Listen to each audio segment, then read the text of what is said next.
Konco Jokowi minta Presiden Prabowo untuk pecat Menteri Pertahanan. Makhluk apaan lagi ini Konco Jokowi? Kok tolol? Ada bandara di Morowali yang disebut ilegal, benarkah tidak ada petugas negara di sana? Isu ini mencuat setelah Menkeu Purbaya Yudi Sadewa menanggapi kabar bahwa sebuah bandara di Morowali beroperasi tanpa petugas bea cukai dan imigrasi. Purbaya menyebut harus dicek ulang. Kelihatannya seperti itu. Nanti kita lihat seperti apa sih ke depannya, harusnya ada apa enggak. Kalau nggak salah mereka dapat izin khusus dulu waktu itu. Anda mau tanya siapa ya? Dari kita. Kalau mau dikasih ya kita siap orangnya. Orang bea cukai banyak kok. Imigrasi juga katanya kita pun mau. Jadi pada saat seperti itu kita siap. Begitu kita kirim orang sana. Karena ada informasi tentang izin khusus. Namun jika memang diperlukan, Kemenkeu siap menurunkan petugas. Sementara itu, PT IMIP menegaskan bandara milik mereka resmi terdaftar di Kementerian Perhubungan dan meminta agar klarifikasi ditujukan ke Otoritas Bandara Wilayah 5. Di sisi lain, Morowali juga memiliki Bandara Maleo, bandara pemerintah yang sudah lengkap dengan aparat negara. Jadi, apakah benar ada bandara ilegal? Semua mata kini tertuju pada hasil verifikasi resmi pemerintah. Kita tunggu klarifikasi finalnya.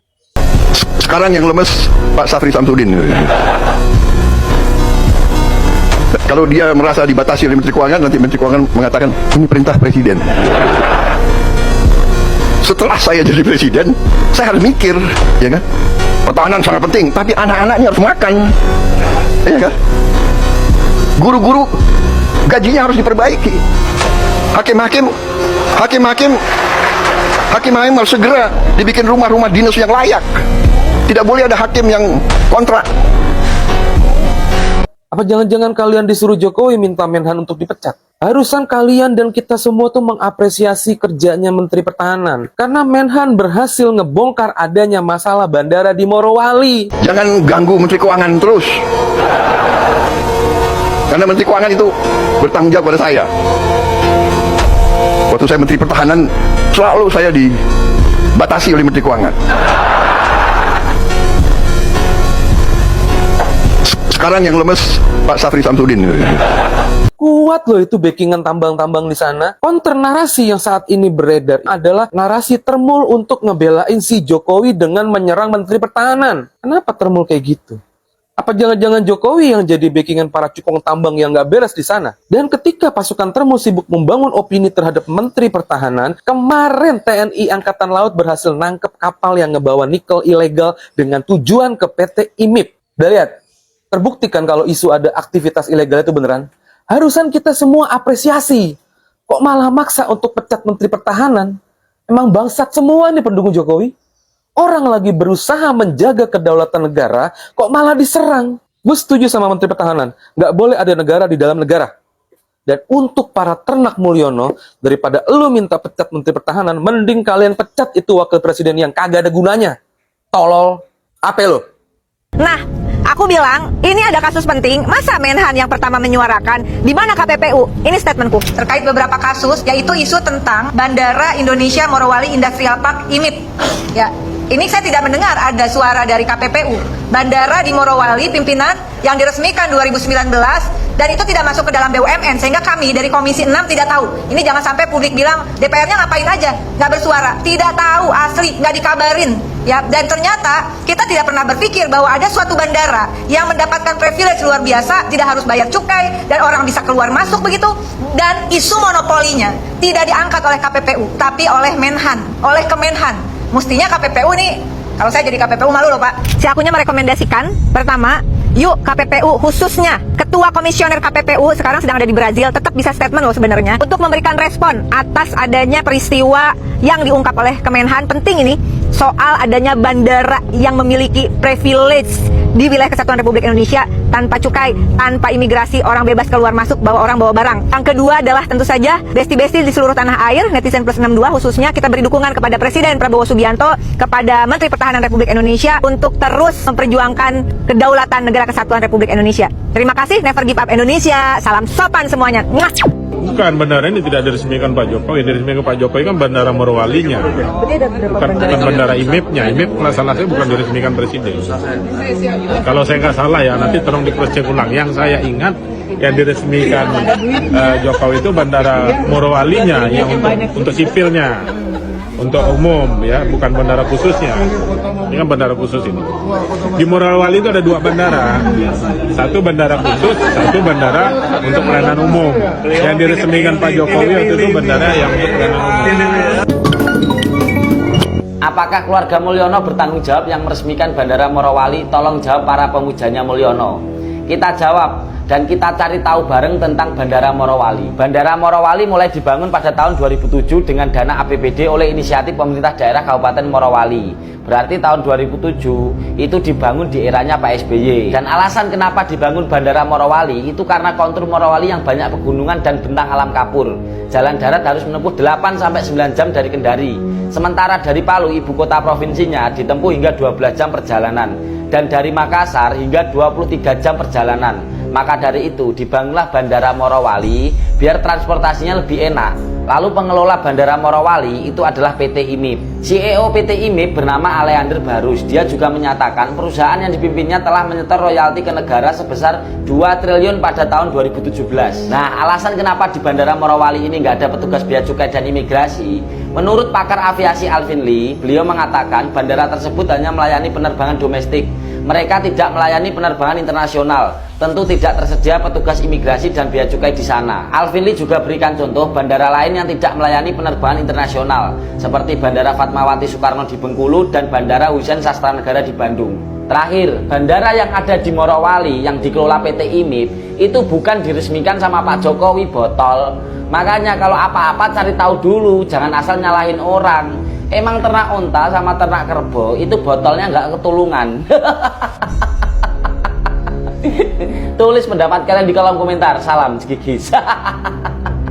Isu Bandara Morowali kembali ramai. Muncul narasi seolah-olah ada bandara ilegal yang diresmikan oleh Jokowi, lalu dikaitkan dengan istilah sensasional. Negara dalam negara. Kita harus luruskan sejak awal. Polemik ini bermula dari temuan bandara swasta di kawasan industri IMIP yang beroperasi tanpa kehadiran penuh dari aparat negara seperti bea cukai dan imigrasi. Dan ini memang harus dievaluasi secara serius oleh otoritas terkait. Namun kemudian isu ini dibelokkan. Di media sosial muncul klaim bahwa Bandara Morowali yang diresmikan Jokowi adalah bandara ilegal. Narasi ini viral, menyebar cepat dan menyeret nama Jokowi. Padahal faktanya sederhana. Di Morowali ada 2 bandara berbeda. Satu bandara swasta milik kawasan industri dan satu bandara umum milik negara. Yang diresmikan Jokowi bukan bandara swasta. Yang diresmikan Jokowi pada 23 Desember 2018 adalah Bandara Morowali milik pemerintah. Dan ini tercatat resmi di Sekretariat Kabinet. Jadi masalahnya bukan pada siapa yang meresmikan. Masalahnya ada pada pengelolaan dan pengawasan bandara swasta yang seharusnya menjadi tanggung jawab pengelola dan otoritas teknis. Mengaitkan isu ini ke Jokowi adalah salah satu contoh politik persepsi, penggiringan opini sesat. Yang disalahkan bukan pengelola dan pengawas, tapi simbol negara. Dari sinilah kita bisa melihat polanya. Isu lama yang digoreng, fakta yang dibungkam, lalu tuduhan liar diarahkan ke Jokowi. Tapi sejarah tidak bekerja dengan framing. Sejarah bekerja dengan fakta. Dan faktanya, Jokowi tidak meresmikan bandara ilegal. Mereka yang menuduh Jokowi bukan mencari kebenaran. Yang mereka cari adalah kegaduhan untuk merusak citra Jokowi. Kontroversi Bandara Morowali ini sebenarnya mirip sinetron yang penulis skenarionya lagi kehabisan ide, alur berantakan, tokoh saling bantah, tapi yang paling rame justru penonton yang hobinya goreng isu biar bisa teriak,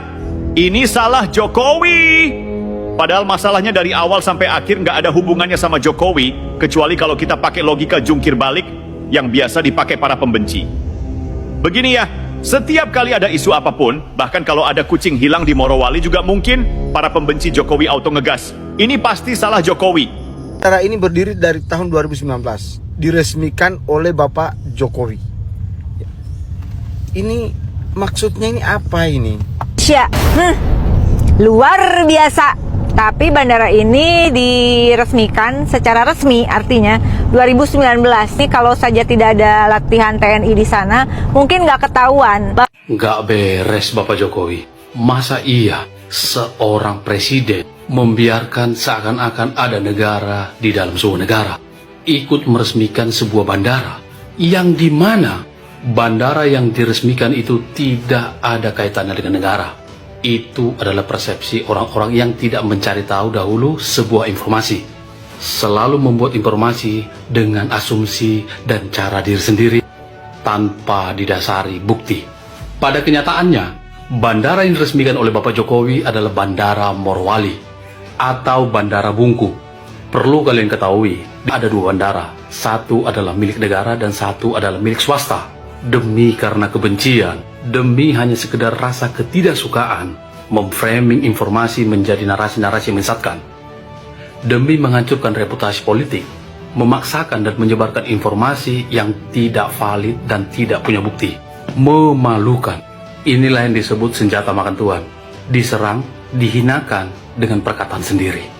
Salam. TNI ikut tertibkan tambang ilegal hingga akan turut menjaga kilang. Ini juga menuai pro kontra. Ada yang menilai langkah ini sebagai bentuk perluasan tugas militer. Ada pula yang khawatir soal potensi gesekan kewenangan. Ya, siapapun boleh-boleh saja berpendapat, memberikan masukan, itu sah. Ini negara demokrasi. Tapi yang perlu kita pahami, saat ini Indonesia sedang berada dalam perang senyap melawan musuh yang jauh lebih berbahaya daripada sekedar pelanggar izin, yaitu para mafia hitam, jaringan besar serakah nomiks kalau kata Pak Prabowo. Mereka yang selama puluhan tahun menguasai sumber-sumber ekonomi bangsa ini. Mereka ini kelompok mafia yang tidak terlihat, tetapi kekuasaannya di mana-mana. Mereka menguasai rantai logistik batu bara, pemegang konsesi bayangan nikel, pengendali suplai BBM dan distribusi migas, operator tambang ilegal yang kebal hukum. Mereka punya uang, jejaring, bahkan pengaruh politik yang mampu membelokkan arah kebijakan negara. Tahu nggak, selama ini tambang-tambang ilegal berdiri tanpa tersentuh, dijaga preman, dilindungi aktor lokal, bahkan dalam beberapa kasus terhubung dengan kelompok bersenjata. Struktur mafia ini tidak bisa dibongkar hanya dengan surat perintah atau razia kecil-kecilan. Negara membutuhkan kekuatan yang bisa mengimbangi mesin ekonomi gelap ini. Dan di titik itulah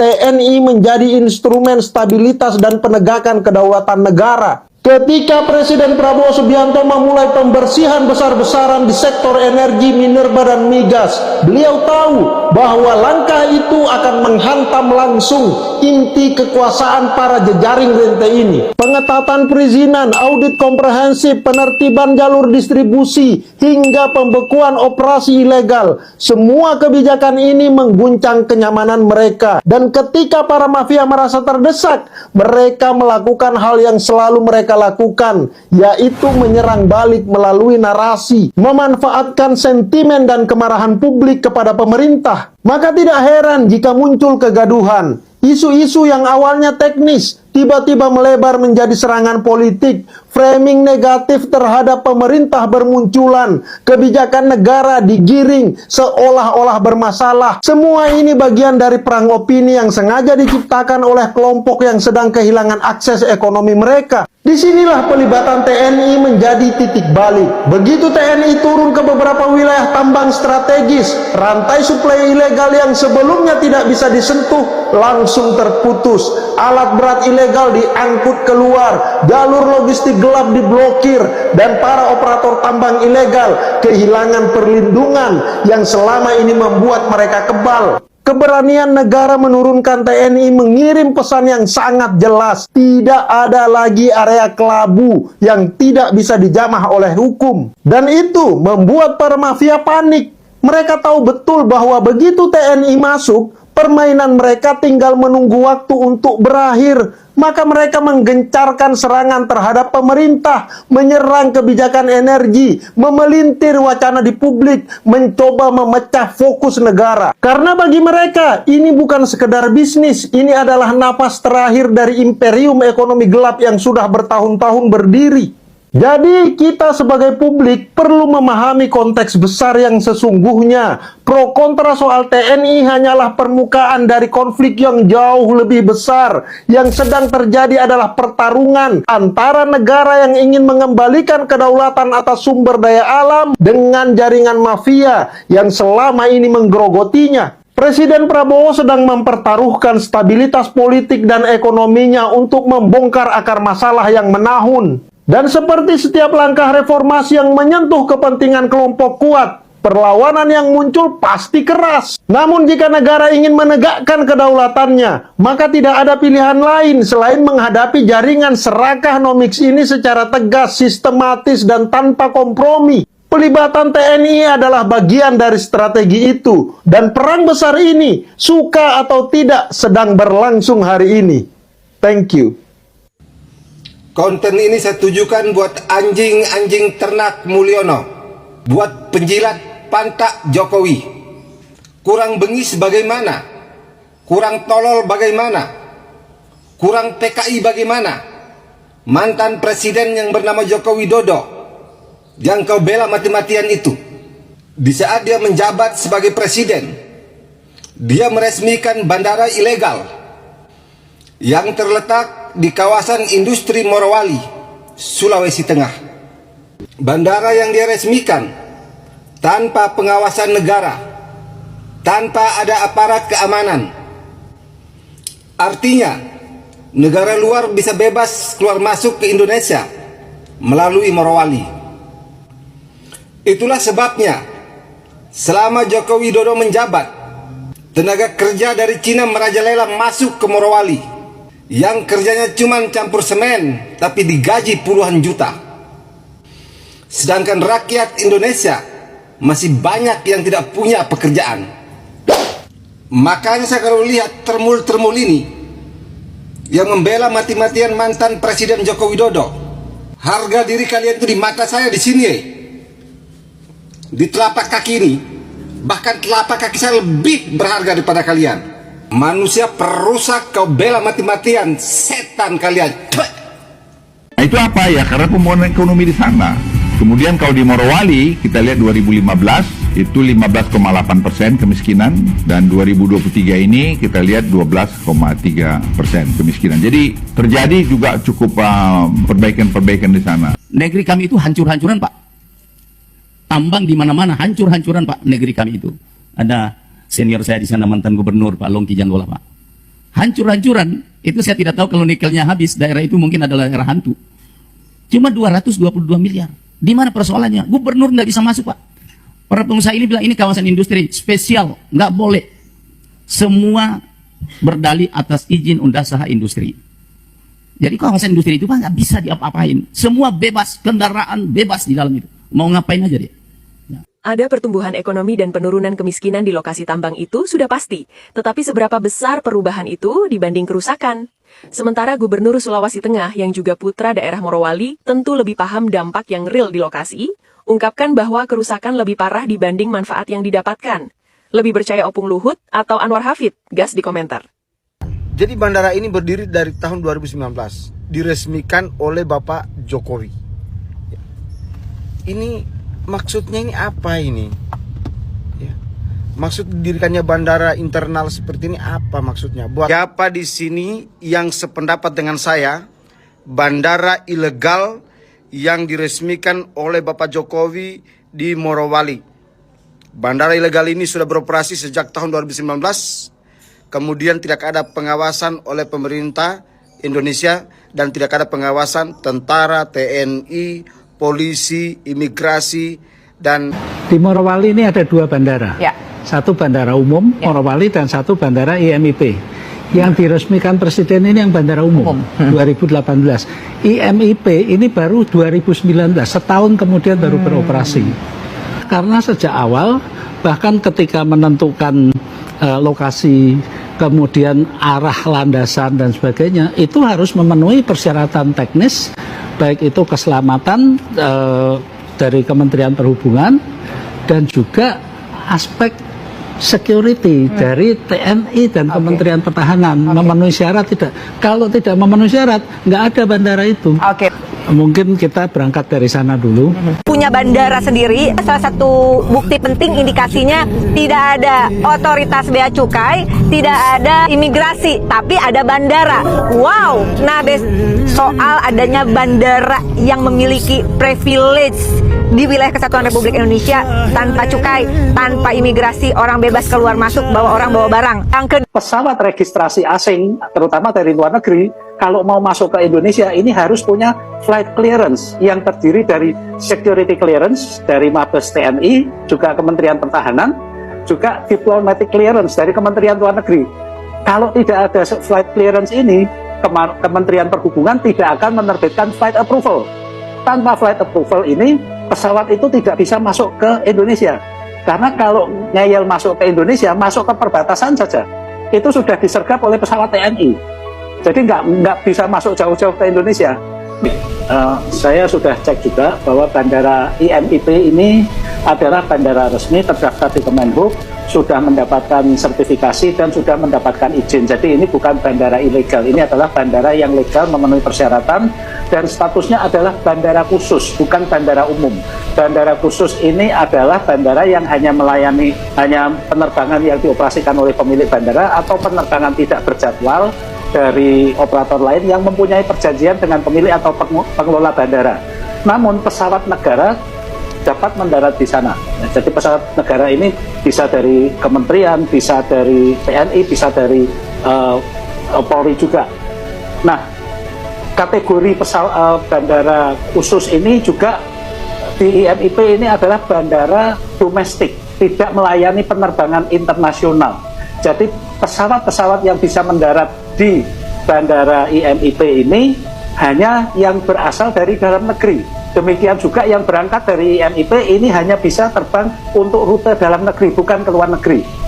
Oleh karenanya tidak diperlukan adanya bea cukai dan pabean, bea cukai atau pabean atau dan sebagaimana juga bandara-bandara yang tidak melayani rute internasional tidak diperlukan pelayanan imigrasi dan kepabeanan. Namun untuk udaranya tetap dilayani oleh Airnav Indonesia. Nah, untuk diketahui saja bahwa peraturan penerbangan ini sangat-sangat ketat. Pesawat registrasi asing, terutama dari luar negeri, kalau mau masuk ke Indonesia ini harus punya flight clearance yang terdiri dari security clearance dari Mabes TNI, juga Kementerian Pertahanan, juga diplomatic clearance dari Kementerian Luar Negeri. Kalau tidak ada flight clearance ini, Kementerian Perhubungan tidak akan menerbitkan flight approval. Tanpa flight approval ini, pesawat itu tidak bisa masuk ke Indonesia. Karena kalau ngeyel masuk ke Indonesia, masuk ke perbatasan saja, itu sudah disergap oleh pesawat TNI. Jadi nggak bisa masuk jauh-jauh ke Indonesia. Nah, untuk pesawat domestik, pesawat yang registrasinya Papa Kilo, itu pesawat yang terdaftar di Indonesia, ini ada aturannya tersendiri. Kalau kapasitasnya 25 orang, pesawat yang kecil-kecil seperti yang dioperasikan oleh Susi Air, itu tidak perlu flight approval, cukup flight plan saja untuk penerbangan domestik. Sedangkan untuk pesawat Indonesia yang kapasitasnya di atas 25 orang, itu wajib punya flight approval dan juga punya slot bandara, baru bisa terbit flight plan, punya izin rute, dan kemudian mendapatkan pelayanan navigasi. Setiap bandara ini juga diawasi oleh otoritas bandara, serta lalu lintas udaranya dilayani dan diawasi oleh Airnav Indonesia. Jadi kalau ada penerbangan dari luar negeri, bisa masuk seperti tadi Morowali, itu kok rasa-rasanya nyaris mustahil ya. Karena kalau itu bisa masuk berarti kebobolan semua, TNI kebobolan, Kementerian Pertahanan kebobolan, Kementerian Luar Negeri kebobolan, Airnav kebobolan, Kementerian Perhubungan kebobolan. Dan secara penerbangan itu nggak mungkin, apalagi statusnya bandara IMIP Morowali ini hanya bandara domestik. Demikian, Mbak. Adian Navitupulu pasang badan soal thrifting, tantangan berbahaya adu data. Terdengar sangat aneh ketika Adian Navitupulu membela import ilegal yang nyata-nyata dilarang oleh Kementerian Keuangan, yakni Bapak Purbaya.